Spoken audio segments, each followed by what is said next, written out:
As the 116th Congress convened, I got to thinking, what if Congress was actually representative? The great compromise between large and small states at the Constitutional Convention gave the US two houses of Congress, one of which, the House of Representatives, was based on population, and the other, the Senate, was based on equal representation for each state. Small states apparently were afraid that their interest would be overwhelmed by those of larger states, conspiring together to pass their own interest. James Madison didn't buy this, because he said the larger states were so different that they didn't even have the same interests, which we can see today with our four largest states: California, Texas, New York, and Florida. Alexander Hamilton also didn't buy it. States, he said, were just artificial entities made up of ultimately people, and he accused the representatives of the smaller states of merely wanting more power. Nonetheless, this was the compromise. So, did this plan work as intended? Well, the Senate has 2 senators per state, so each state has equal representation.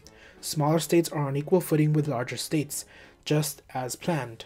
However, the House of Representatives, which was supposed to be based on population, hasn't exactly been as representative of that population.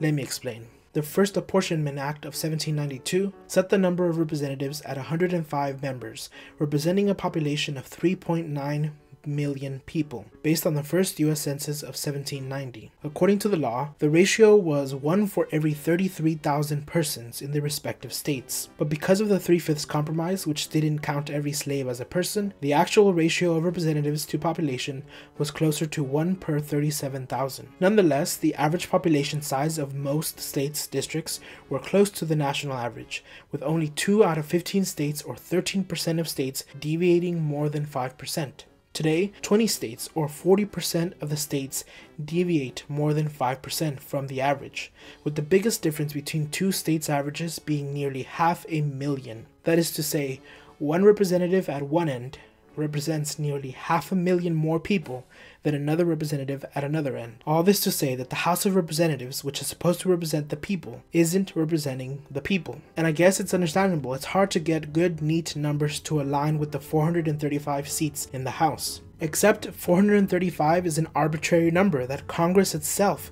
set in 1929. If we had kept the ratio from the first Apportionment Act, today we would have over 8,000 representatives. And if we kept the 1939 ratio but allowed it to grow with the population, it would be over 1,300. If we use the ratio of the United Kingdom's House of Commons to their population, we would have over 3,000 representatives.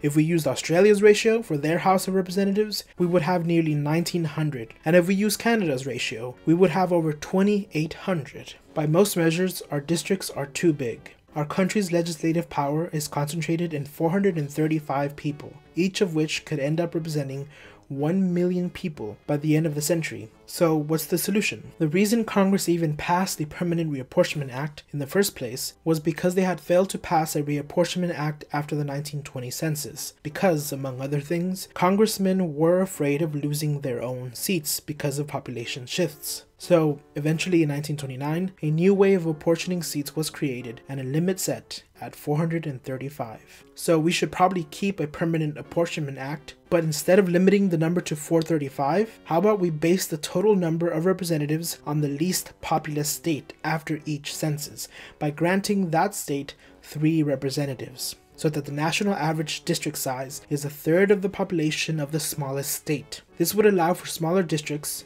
and less deviation from the national average. So for example, after the 2010 census, Wyoming was the least populous state, and if we gave them 3 representatives, the ratio would be 1 for every 188,000 people. Extrapolate this to every other state, and we would have about 1,600 representatives, with only 6 states districts, or 12% of states, deviating more than 5% from the national average. And the biggest difference between 2 states' averages would be merely 40,000 people, not the 500,000 of today. This would decentralize power, allow representatives to be more in touch with the people, and equalize representation and political power across the states' populations.